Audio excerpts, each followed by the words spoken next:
Welcome to the Planet B podcast, where truth, transformation, and faith converge. Join us as we flip the script on ecological despair, guided by Dr. Sailesh Rao's vision for a compassionate, rewilded vegan world. Let's begin the journey to the greatest transformation in human history. Greetings, everyone, and welcome to episode 8, The Worst Planetary Boundary Transgression. Dr. Rao, thank you so much for joining us once again. Thank you. Thank you for doing this. I'm really enjoying this, yeah. Me too. It's been a pleasure. So as we start today, Dr. Rao, if you don't mind, let's start with that very eye-opening quote that you begin chapter 8 with. Yeah, the quote is from E.O. Wilson. And he said, if we save the living environment, the biodiversity that we have left, then we will also automatically save the physical environment. If we only save the physical environment, then we will ultimately lose both. So basically he's saying focus on life and then focus on technology, not the other way around. Whereas if you look at the way we are trying to solve it, right now, it's by just changing from fossil fuel cars to electric cars and putting solar panels on our roof. That you're trying to save the physical environment only. You're not addressing the living environment. So it's the opposite of what he's saying. All right. And when you look at the worst planetary boundary transgression, which is the topic of the episode, it's all life on our planet. And that's what's in the purple. Absolutely, because every other transgression impacts life. So this is why this is the worst transgression, because it's a leading indicator for how soon do you have to transform your civilization. And wildlife is dying really fast, especially animals with the same weight class as us, right? Or even higher. They are the ones who are dying the fastest. And why is that, do you think? Why does it point directly to that type of animal? Because they compete with us for resources, for our food and so on, right? So we are killing them off because we are stronger than them, right? And so we keep growing our economy. I did my calculations assuming that the rate at which wild animals are dying is proportional to the size of our economy. And that seems to be a very good proxy for predicting how fast wild animals are going to die off. Wow. So the more you grow the economy, the more they're going to die off. So it's clearly, correlated.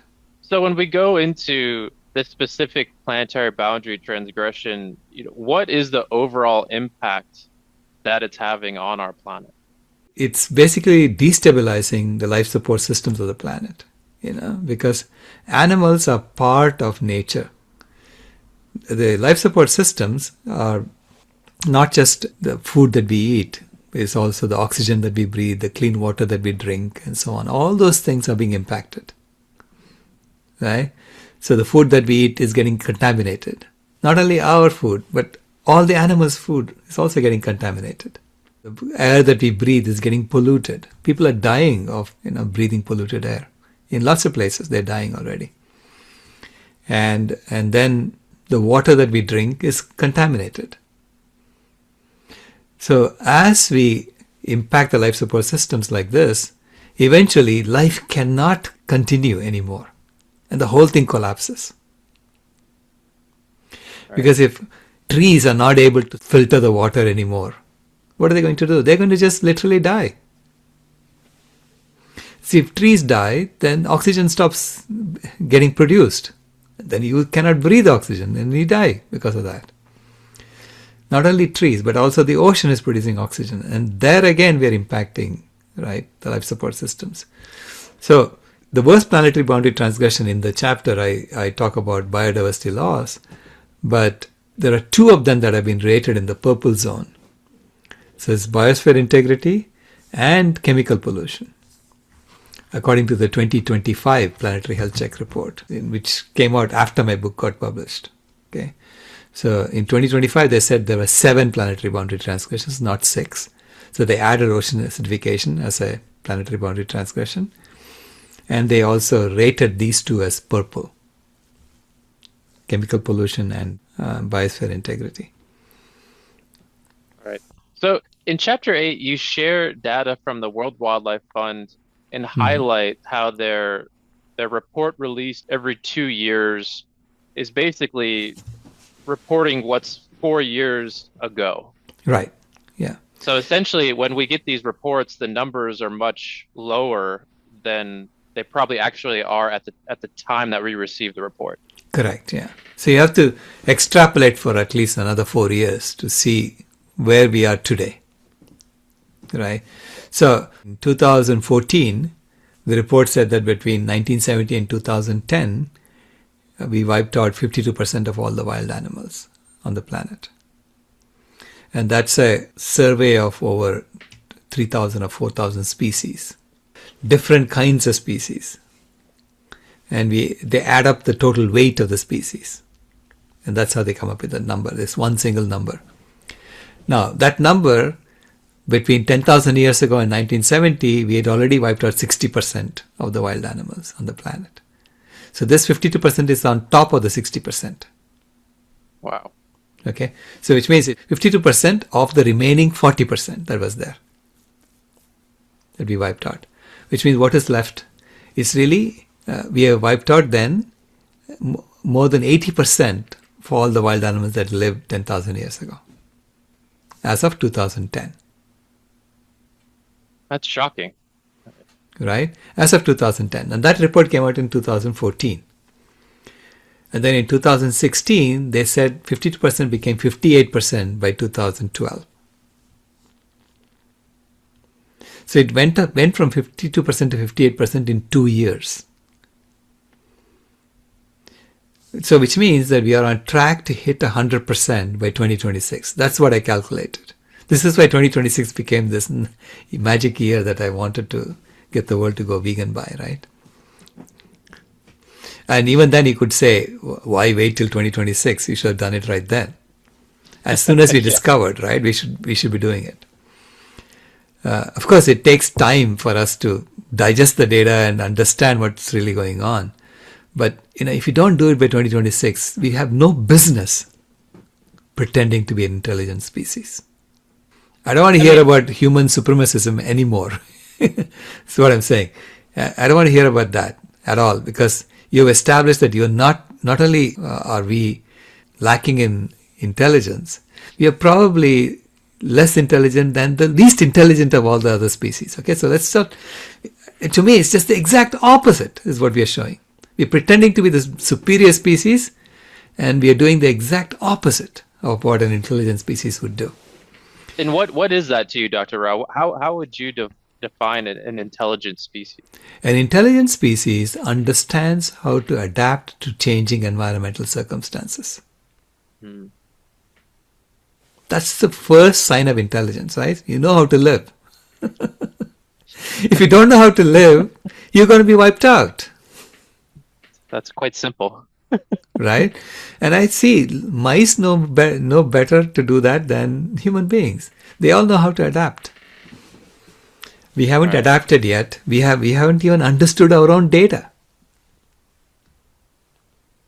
And it's something really interesting in this chapter is you talk about how each animal, including humans, and the human side is more in the next chapter, but how each animal, each plant, they all play a role. And you share this beautiful story of the elephant and the jackfruit. Yeah. So maybe just share a little bit about, because it goes back to your definition, I think, really of adaptation and just belonging to nature. But what is this role that including humans, we all play on Mother Earth? Yeah, every species plays a role in maintaining life on the planet and enabling life to thrive on the planet. Every species plays a role. If you don't have a role, you'll be wiped out. Nature is very, very unforgiving that way. She says, okay, I don't need this excess. You're gone, right? You don't get enough food and you die. And so every species plays a role. The elephant is very good at transporting jackfruit seeds and spreading the jackfruit tree far and wide. This is why the jackfruit tree offers the fruit to the elephant. A jackfruit has such thick skin that if we didn't have huge knives and oil, you wouldn't be able to cut into a jackfruit. Okay? Try eating a jackfruit with your own teeth. It's impossible. No animal can eat it except the elephant. Or, birds with long beaks can eat it because they have to make a hole in that and then eat. So you'll see actually, if you look at a jackfruit tree, you may see a jackfruit with a hole in it. You know that the jackfruit is ripe because a bird started eating it. And then an elephant comes and grabs the entire jackfruit, puts it in her mouth, and eats it. Okay? And she can eat it with the skin because her mouth is huge and she's got big, big teeth. And she's vegan. And she's vegan, right? So she eats the whole jackfruit and then including the seeds. So the jackfruit has like hundreds of seeds inside. And then she goes and poops, like after walking 50 miles, she poops the seeds out. And so now the seeds not only have on soil, but they also have a manure, to help this jackfruit tree grow. So the jackfruit tree intended its fruit for the elephant, and it's using the elephant to propagate itself. Okay? This is how the Western Ghats forests grew. Okay? And so every animal, if you understand its role in the ecosystem, you see how it's contributing to make life thrive. Biodiversity loss to me is us going and ripping out this beautiful system and making holes in it. It's us thinking that our needs are much more important. Not only our needs, but our wants, our desires are much more important than the lives of other animals, the lives of other species, right? So my taste buds are more important than the life of an animal, Yeah, but then it's interesting because it also goes back to the economy side of it, because you're talking about that's, growing the economy is that desire for more, and essentially that's what's wiping out these beautiful systems. Correct, yeah. Wanting to grow whatever you have. Everybody wants to grow whatever they have, and that's how the human economy functions today. And that growth as the master objective is the fundamental cause of all the environmental problems we are creating. And growth to me should not be an objective at all. So we'll come into that too. We'll talk about that in later chapters. Yeah. So I think it's just so interesting. If I go back to the elephant and the jackfruit, it's the height that the jackfruit tree grows. It's the size of the fruit. It's the size of the elephant eating it, and then even the walking and going to the bathroom as it walks is all a part of this perfect system. Correct. Yeah. This system that takes, that replenishes itself and creates more and more of itself. So to get a forest to flourish, you need the elephant. You need all the insects. You need all the animals, because every animal is playing some role there. Okay, and if you remove that animal, so if you cause a species to die out, you're creating a hole in that tapestry of life, which you have to somehow fill. If you think about what our Native Americans, ancestors, how they adapted. Initially, of course, they were also in the destructive mode, right? So they were killing off these big, big animals when they first migrated into North America. So they killed all the big grazers. And these grazers used to go and eat a whole large area of grass in California. And that prevented forest fires from becoming big. So these grazers were doing the role of controlling forest fires from lightning. Okay. Now once they killed off all the grazers, all the big grazers, the megafauna, the mammoths and so on. There used to be elephants in North America. They're no longer here. Okay. Once they did that, our Native American ancestors used to deliberately set fires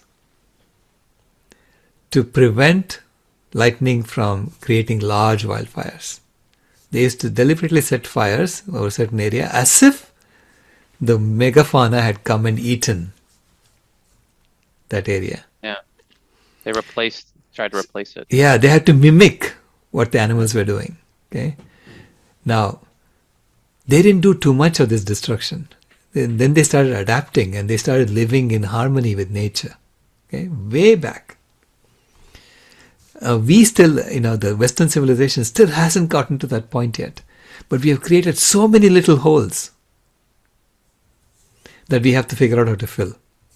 This is why we probably need AI to help us, to say, how do you fill this hole? How do you fill that hole? But I think that if we start today, if we all go vegan and start restoring the forest today, we can probably fix it. Or at least we can try to fix it. And even in some forests that have been rewilded, just in a short period of time, the data shows that the animals do return. Do return, yeah, they do return. There's one incident, I went to this village in Orissa, which is in India. It's a state in India. And in this village, they had dug some holes to create a catchment for rainwater. Okay, and so they created a lake. So it's the lake way in the interior. And they said, we don't know how it happened, but there are fish in the lake. Wow. How did they get there? How did they get there? We don't know. We don't know. We don't know. Nature is amazing, right? I mean, I'm sure if you go figure it out, I'm sure there are fish eggs floating in the air and coming down and falling in the rain somewhere. But it goes back to, if we just allow nature to repair itself and just reintegrate into that system, it gives us the best chance to fix this problem very quickly. Correct. Yeah. That's exactly what E.O. Wilson was saying. Saying if you work on the living environment and fix that, you will automatically save the physical environment. Wow. So the cleanup of the air and all that, cleanup of the water, all that will happen if we just try to fix biodiversity. Yeah. So that's a beautiful segue into, if you'd like to share this. You started with a quote from E.O. Wilson, and then also you ended the chapter with a quote from... Yeah, because he said that the worst thing that will probably happen, in fact is already underway, is not energy depletion, economic collapse, conventional war, or the expansion of totalitarian governments. As terrible as these catastrophes would be for us, they can be repaired in a few generations. The one process going on now that will take millions of years to correct is the loss of genetic and species diversity by the destruction of natural habitats.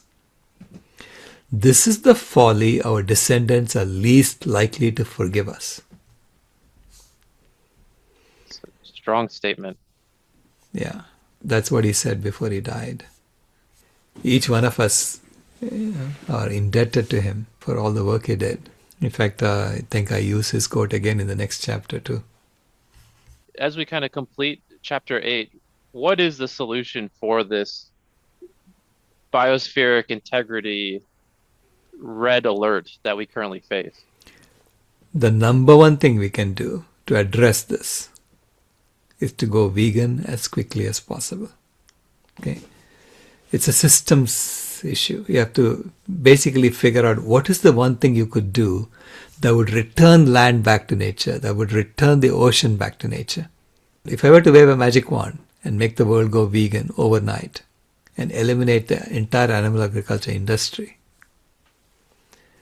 then you will return 40% of the land back to nature, as well as the entire ocean back to nature. That's 80% of the Earth's surface will return back to nature. And nature will start repairing everywhere. Okay? She will try to start healing right away. And then you can help her. See, when you go help nature to heal, nature will assist you in healing. like Sadhana Forest that I visit every year in India, nature planted twice as many trees as human beings planted. Wow. How did that happen? Well, the animals came because you created water for them. So they came and they brought seeds from wherever they were eating and they dropped it there. So that's an example of how fast things can be How long did that take for the rewilding to happen? Well, it started rewilding almost instantaneously. They started the project in 2003, and by 2023, 2020, it was already a lush green forest. So it didn't take that long, 15 years, 17 years. Wow, that's beautiful. Yeah. So it doesn't take long for the carbon to get sequestered right away. It will start sequestering right away. You will start seeing the impact within the first year if the world goes vegan. It's so exciting to know that there's one solution that could create the effect of giving 80% of the earth back to nature. And it's right in front of us. It's just a choice that we have to make. Right. It's a choice, and you have to then create a system around that choice. It's a choice, but it's very deceptively simple choice. But there is a whole system around it. Right. Okay. You have to create a system around transparency. You have to create a system around making sure that food is not commodified anymore.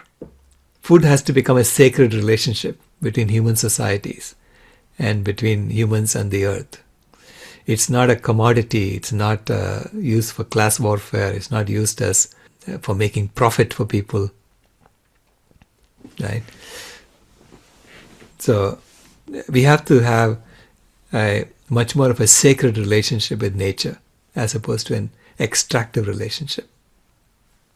Yeah, it's beautiful. So Dr. Rao, as we wrap up chapter 8, is there any closing message you'd like to share?